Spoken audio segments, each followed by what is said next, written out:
สีคนจะดีต้องหมั่นฟังเทศน์อยากเป็นคนวิเศษต้องสร้างเหตุแห่งความดีขอน้อมบูชาพระรัตนตรัยอันเป็นที่พึ่งสูงสุดในชีวิต ถวายความเคารพพระมหาเถรานุเถระเจ้าจุตนจุองค์ได้มีพระเดชพระคุณหลวงพ่อพระเทพโกศลปฏิปรึกษาเจ้าคณะภาค7วัดศรีโสดาอารามหลวงเป็นเก้าเป็นประธานพระเดชพระคุณหลวงพ่อพระเทพปริยัติหลวงพ่อเจ้าคณะจังหวัดเชียงใหม่พระเดชพระคุณหลวงพ่อพระเทพสิงหวราจารย์หลวงพ่อรองเจ้าคณะจังหวัดเชียงใหม่ฝ่ายงานเผยแผ่หลวงพ่อพระครูโคสิทธิ์ประยัตยาภรณ์หลวงพ่อเจ้าคณะตำบลสุเทพเขต1วัดป่าแดงมหาวิหารหลวงพ่อพระครูปริยัติยานุศาสตร์หลวงพ่อที่ปรึกษาเจ้าคณะอำเภอเมืองเชียงใหม่ วัดฝ่ายหินครูบาอาจารย์เจ้าโจตนโจองค์ขอเจริญพรญาติโยมหุ้นส่วนธรรมและกัลยาณธรรมทุกผู้ทุกท่านที่กำลังรับฟังสถานีวิทยุกระจายเสียงพระพุทธศาสนาแห่งชาติและสังคม FM 104.50 เมกะเฮิรตซ์ออกอากาศณวัดฝ่ายหินอำเภอเมืองจังหวัดเชียงใหม่สถานีวิทยุสาธารณะจังหวัดเชียงใหม่คลื่นพัฒนาคุณภาพชีวิต FM 92.25 เมกะเฮิรตซ์ออกอากาศณวัดป่าแดงมหาวิหารอำเภอเมืองจังหวัดเชียงใหม่พร้อมด้วยคลื่นกัลยาณธรรมเว็บไซต์กัลยาณมิตร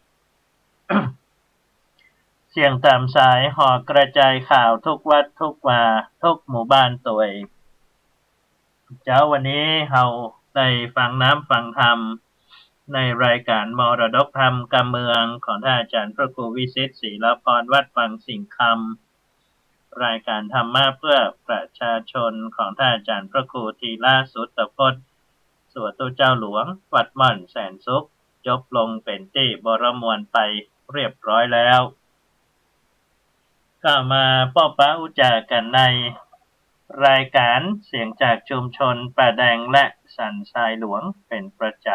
ำพบกันในวันนี้วันจันทร์ที่29กรกฎาคมพุทธศักราช2562วันนี้ถึงแม้ว่าจะเป็นวันจันทร์แต่ก็ยังคงเป็นวันหยุดชดเชยเนื่องด้วยเป็นวันเฉลิมพระชนมพรรษาของพระบาทสมเด็จพระเจ้าอยู่หัวมหาวชิรลงกรณ์ก็แต่วันนี้เป็นวันเฉลิมพระชนมพรรษาตรงกับวันอาทิตย์วันนี้วันจันทร์ก็เลยเป็นวันหยุดชดเชยเนื่องด้วยวันเฉลิมพระชนมพรรษาดังกล่าวพบปะอุจากันในรายการนี้ก็ส่วนใหญ่เป็นการได้นำเอาชาดกต่างพระพุทธศาสนาเป็นเรื่องราวในการบำเพ็ญบารมีขององค์สมเด็จพระสัมมาสัมพุทธเจ้าในพระชาติที่พระองค์เสวยเป็นพระโพธิสัตว์และก็ชาดกนี้ก็มีคติเรื่องราวที่เป็นคติธรรมเป็นแง่คิดหมู่เฮาท่านผู้ฟังรวมไปถึงผู้บรรยายเนี่ยได้รู้ถึงวิธีการในการที่จะทำคุณงามความดีมีตัวอย่างนะก็คือพระโพธิสัตว์ของเขาเนี่ยเป็นทำคุณงามความดีแบบไหนที่ถูกต้องดีงามและก็มีอานิสงส์ผลของการได้ทำคุณงามความดีนั้นและก็เป็นตัวอย่างว่าบุคคลใดก็ตามในชาดกมีทั้งคนดีและคนบดีคนดีก็จะได้รับผลดีในท้ายที่สุดคนบดีก็ได้รับผลบดีในท้ายที่สุดเช่นเดียวกันเพราะนั้น วันนี้ก็จะเป็นชาดกเช่นเดียวกันแต่เริ่มต้นรายการทุกครั้งก็จะมีพุทธศาสนาสุภาษิตนำมาฝากพ่อแม่พี่น้องเพื่อที่จะเป็นคติเป็นแง่คิดในการพิจารณานำไปปรับใช้ในชีวิตประจำวันของพ่อแม่พี่น้องท่านผู้ฟัง วันนี้ต้องขอสุมาภัยอาจจะมีเสียงกระแอมกระไอ อาจจะมีเสียงลมหายใจแห้งเนื่องด้วยว่า2-3 วันนี้นะมีฝนตกนะก็ไปโดนฝนพอโดนฝนแล้วก็กลางวันอากาศก็ร้อนกลางคืนอากาศก็เย็นก็ทำให้อ่า เริ่มจะเป็นหวัด เริ่มจะเป็นหวัดเป็นไอละก็เริ่มต้นจากการไอนะเพราะนั้นก็ขอสุมาภัยถ้ามีเสียงกระแอมกระไอต้นรายการแล้วก็ระหว่างทำรายการพุทธศาสนาสุภาษิตในเจ้าวันนี้นำมาฝากพ่อแม่พี่น้องในบทที่ว่าศีลสมาธิคุณานังขันติปทานการนังสัพเพปิกุศลธรรมา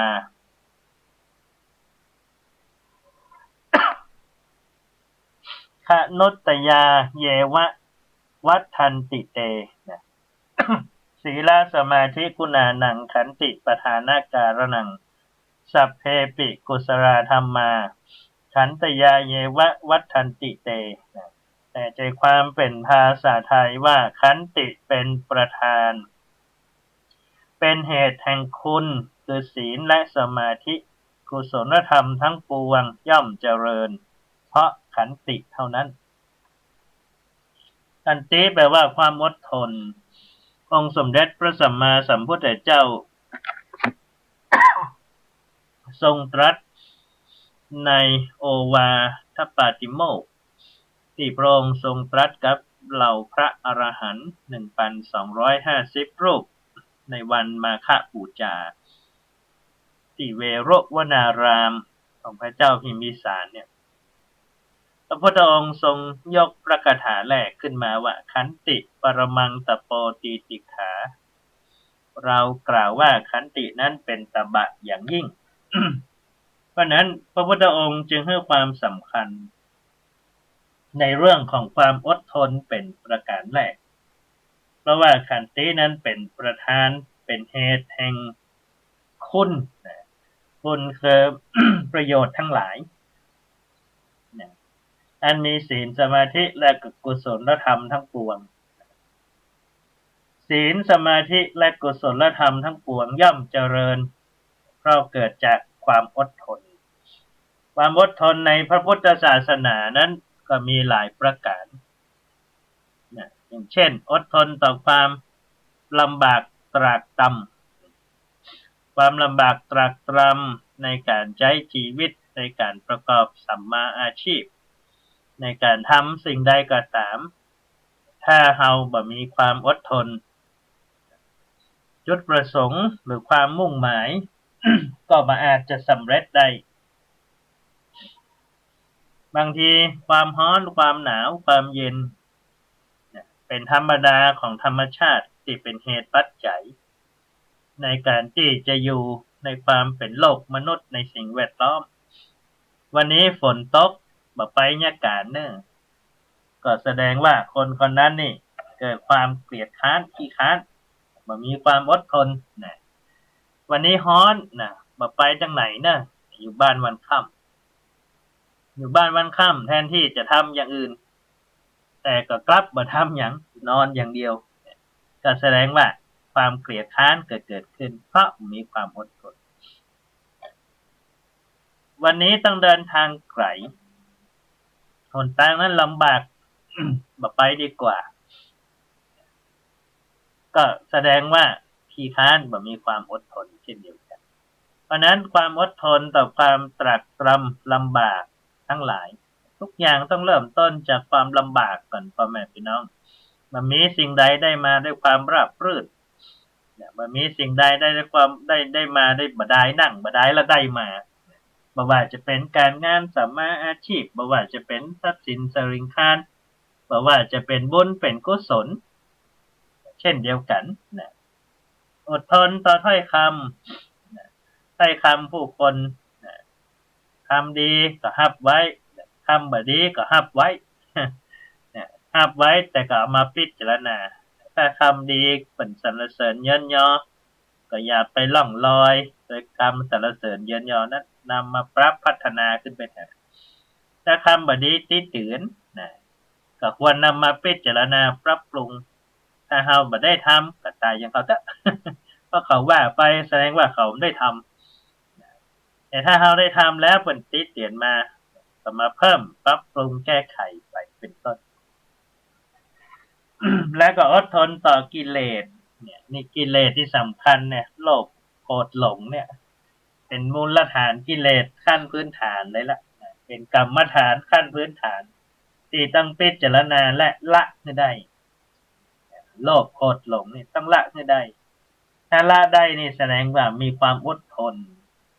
ต่อความอยากเนี่ยความโลภนี่คือความอยากความโกรธโทสะความเปรี้ยวโกรธโกธานะและก็ความบ่หูโมหะคติความบ่หูก็หาความหูใส่ซะนะเพราะนั้นถ้ามีความหูความเข้าใจมีความอดทนเป็นที่ตั้งเนี่ยศีลสมาธิปัญญาก็ย่อมจะเกิดขึ้นแก่คนผู้นั้นอันนี้เป็นพุทธศาสนาสุภาษิตในเจ้าวันนี้ว่าคนเราถ้าเจออย่างก็ตามภายนอกภายในก็ต้องมีขันติคือความอดทนเป็นที่ตั้งเป็นประการแรกแล้วก็เพิ่มในเรื่องของสติปัญญาเฮาในการที่จะเผชิญกับเรื่องเหล่านั้นอุปสรรคเหล่านั้นก็จะผ่านพบในสิ่งที่ดีย่อมเจริญขึ้นพระเจ้าทรงตรัสไว้เช่นนั้นก็นำมาฝากพ่อแม่พี่น้องได้ลองพิจารณากันวันนี้จะขึ้นชาดกเรื่องใหม่เพราะว่าเรื่องเก่านั้นเล่า2 วันจบก็พยายามหาชาดกใน543เรื่องนำมาเล่าให้พ่อแม่พี่น้องได้ฟังกันบางเรื่องก็ยาวบางเรื่องก็สั้นบางเรื่องก็ใช้ระยะเวลาเล่าหลายวันบางเรื่องก็ใช้ระยะเวลาเล่ากี่วันก็จบที่สำคัญก็คือว่าการงาน ที่ตรงกับเวลาทำรายการนี่ก็เป็นอุปสรรคเหมือนกันนะรวมไปถึงงานอื่นๆที่ต้องรับผิดชอบบางทีก็บ่ได้มาพบกันเพื่อมาเป็นการเสียเวลาก็เริ่มชาดกเรื่องใหม่ชื่อว่ารัตนปโชตชาดกหรือรัตนปโชตชาดกเป็นเรื่องราวที่องค์สมเด็จพระสัมมาสัมพุทธเจ้าทรงตรัสพระปราลบเรื่องของตุเจ้าเลี้ยงแม่นี่เป็นเหตุในการเล่าชาดกเรื่องนี้ตุเจ้าเลี้ยงแม่ภิกษุผู้เลี้ยงมารดาเนี่ยองค์สมเด็จพระสัมมาสัมพุทธเจ้าพระองค์ทรงยกเหตุเรื่องตุเจ้าเลี้ยงแม่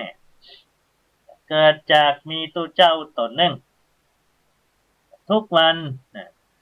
หลังจากไปบิณฑบาตก็จะนำอาหารบิณฑบาตนั้นแบ่งไว้ครบฉันแล้วก็เอาไปเลี้ยงคฤหัสถ์คือเลี้ยงแม่นั่นเองก็ทำให้ตุเจ้าทั้งหลายตุเจ้าทั้งหลายก็คือยังได้เป็นพระอรหันต์ถ้าเป็นพระอรหันต์นี่เพิ่นก็คงบ่ติเตียนละตุเจ้าเฮาก็หลากหลายก็ไปหันใส่ตุเจ้าตัวนี้ นำอาหารบิณฑบาตไปเลี้ยงคฤหัสถ์ก็เลยนินทาว่ากล่าวเพราะเรื่องนี้กว้างขวางออกไปในเย็นวันหนึ่งในการที่ ตุเจ้าทั้งหลายจะเข้าเฝ้าพระบรมศาสดาสัมมาสัมพุทธเจ้าที่โรงธรรมสภาศาลาณพระเชตวันมหาวิหารในกรุงสาวัตถีเนี่ย พระพุทธองค์ก็ทรงมีพระพุทธดำรัสตรัสว่าดูก่อนภิกษุทั้งหลายมีเรื่องหนึ่งที่เราได้ทราบมา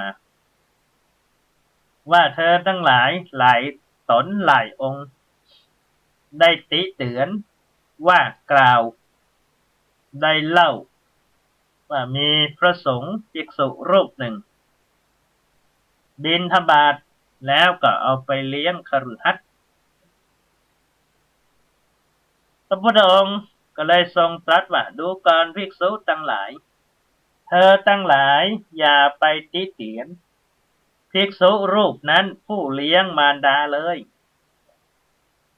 พระพุทธองค์ก็ทรงตรัสเสร็จแล้วก็ตุมหิคือบัตรัสต่อไปตัวเจ้าตนฉลาดจึงได้กราบทูลว่าข้าแด่พระองค์ผู้เจริญเหตุใดพระองค์ทรงตรัสห้ามบ่ให้ติเตียนให้ภิกษุบิณฑบาตแล้วเลี้ยงมารดาได้ พระพุทธองค์จึงทรงตรัสว่าดูก่อนภิกษุทั้งหลาย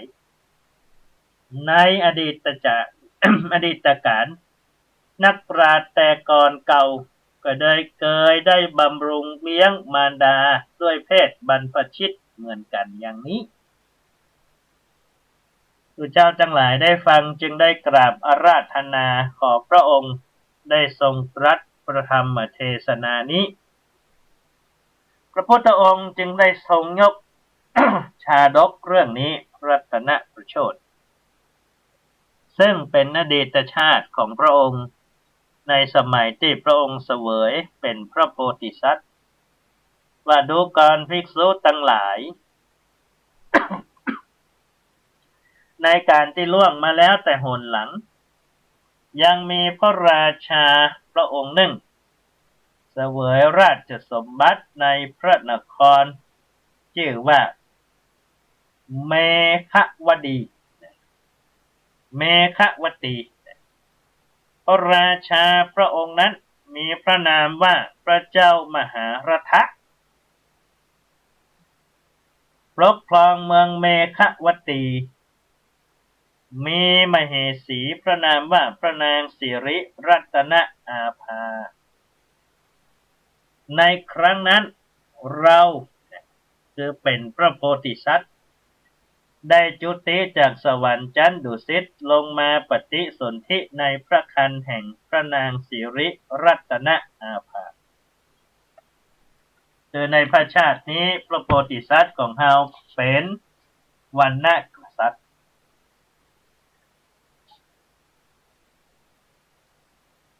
เมื่อพระนางสิริรัตนอาภาได้ทรงพระครรภ์ก็ได้ถนอมดูแลพระครรภ์จนครบไปเกือบจะ10 เดือนจึงได้เสด็จพระสวามีประพาสสวนอุทยานในขณะนั้น พระนางจึง ได้กราบทูลพระสวามีว่าวันนี้ปวดท้องคล้ายๆว่า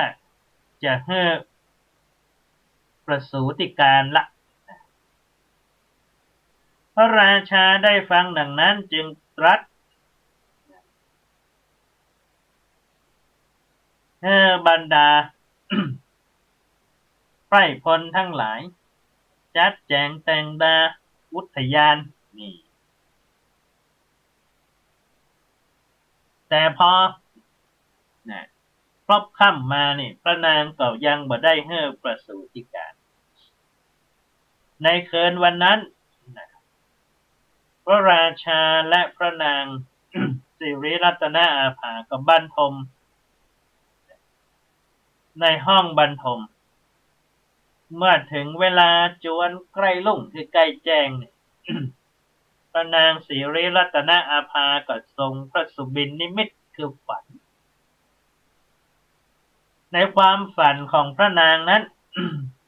ฝันว่ามีบุรุษคนหนึ่งผิวกายดำผมแดงนุ่งผ้าก็ชุดแดงในมือนั้นถือดาบอันคมกล้าวิ่งมาจากทิศปราจีน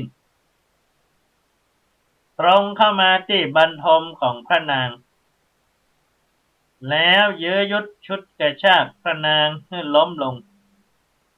แล้วก็ได้ควักเอาพระเนตร2 ข้างของพระนาง เอาดาบฟันบันทักคินะพาหาให้ขาดวิ่นรองรับโลหิตที่ไหลลิ้นออกไปแล้วก็เชือดพระอุทธรสวงล้วงเอาหัวใจแล้วก็หนีไปความฝันนี่น่ากลัวมากถ้าไผ่ฝันแบบนี้นี่ก็น่ากลัวมีคนนะตัวใหญ่ตัวดำนะนุ่งผ้าแดงนะถือมีดดาบมาถึงก็มาควักตาเอามีดมาฟันแล้วก็ควักหัวใจแล้วก็เอาเลือดไปหมดแล้วก็หนีไปพระนางสิริรัตนอาภาสะดุ้งตื่นตกพระทัยหวาดหวั่นต่อความตายคือมรณะภัยนี่มนุษย์คนเรานี่ในโลกนี้มีภัยหลายอย่างนะราชภัยโจรภัยมรณะภัยอุทกภัยอุทกภัยนะภัยแล้ง น้ำท่วมนะวาตภัยนะลมนะอัคคีภัยนะภัยที่เกิดจากไฟเป็นต้น พระนางจึงได้ กราบทูลเล่าพระสุบินนิมิตฝันนั้นให้กับพระสวามีได้ฟังเมื่อพระราชาพระเจ้ามหารัฐะผู้เป็นพระสวามีได้ฟังความฝันของมเหสีจึงได้ตรัสฮ้องปุโรหิตจารย์โหรประจำราชสำนักมาทำนายตายตักในความฝันของพระนางสิริรัตนอาภาปุโรหิตจารย์นั้นเมื่อฟังพระสุบินนิมิตแล้วความฝันแล้วจึงได้กล่าวรายงานทูลถวายรายงานกับพระราชาว่าข้าแต่มหาบพิตรพระสุบินนิมิตเป็นลางร้ายด้วยพระองค์กับพระราชเทวีจักได้พลัดพรากจากกันเป็นมั่นคงพระราชาได้ฟังแล้วจึงตรัสถามปุโรหิตจารย์เหตุใดที่พึงจะทำให้เราและมเหสีพลัดพรากจากกันปุโรหิตจารย์จึงได้กราบทูลว่าข้าแต่เทวบพิตรแรงนี้มหาเมฆจะตั้งขึ้นฝนจะตกหาใหญ่น้ำจะท่วมทีแรกจะเพียงข้อเท้าพอตกเมินขึ้นจะถึงหัวเข่าเมินขึ้นจะถึงสะเอวเมินขึ้นจะถึงราวนมเมินทึ่งจะถึงคอเมินขึ้นก็ถึงพระศีรษะแล้วก็จะท่วมทวีขึ้น7 ลำตาลท่วมแต่ท่วมว่าอุทกภัยได้นี่ก็ว่าใครได้เหมือนกันนะ7 ลำตาลนะทนตาลมาต่อกัน7 ต้นนี่โอ้มันตึกหลาย10 สาวจันนี่พระราชาได้ฟังจึงตรัสว่าแล้วจะทำจะได้ดีถ้าเป็นอย่างนั้นแม่แรงนี้ฝนจะตกละตอนนี้ประเทศไทยต้องการฝนขนาดนักนะตกมา3 วันน้ำยังเขื่อนยังอยู่อย่างเก่าพระเฮตอาจารย์บอกว่าโอ้ใครไปตกประเทศไทยเนาะนะ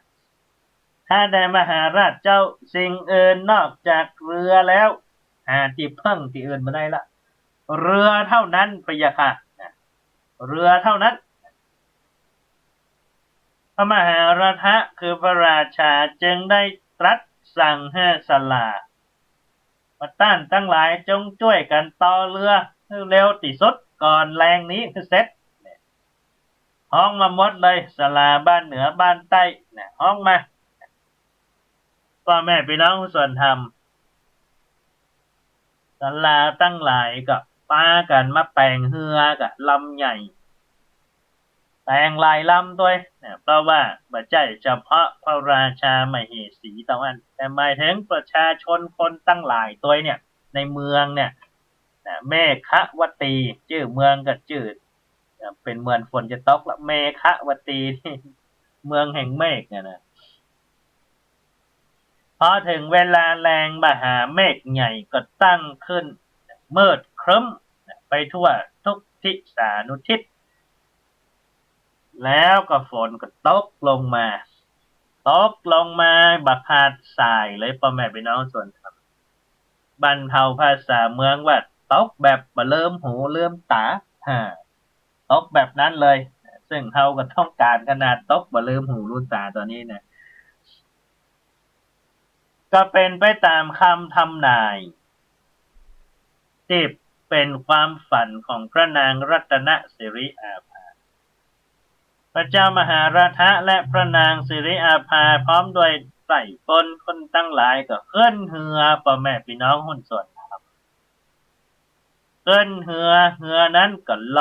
อยไปตามกระแสน้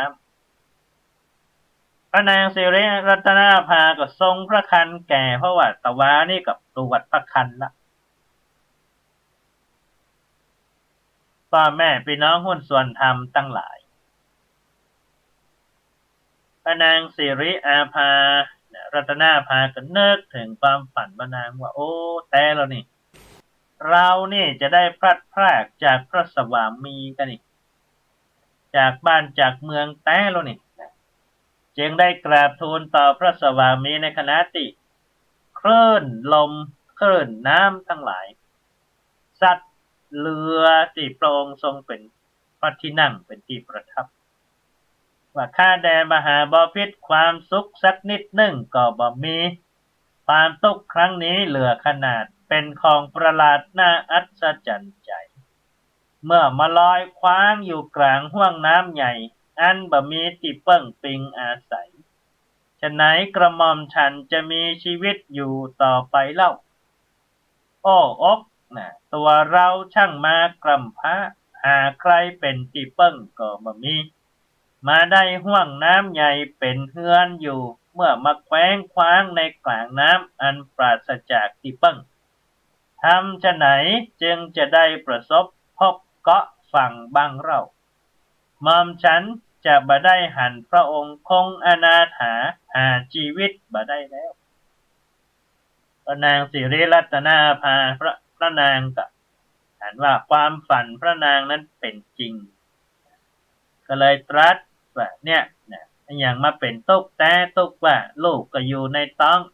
ตายปอเนี่ยยังจะมาพลาดพลาดจากพระสวามีอันเป็นที่ฮักแท้เรื่องราวจะเป็นจะใดต้องติดตามท่าดาฟังกันต่อไปว่าความฝันพระนางสิริรัตนอาภาเป็นจริงขึ้นมาในส่วนหนึ่งแล้วและส่วนต่อไปจะเป็นจะใดรัตนประโชตชาดกจะมาเล่าให้ฟังในตอนต่อไปวันนี้ขอความสุขสวัสดีจงบังเกิดมีแด่ทุกท่านขอเจริญพร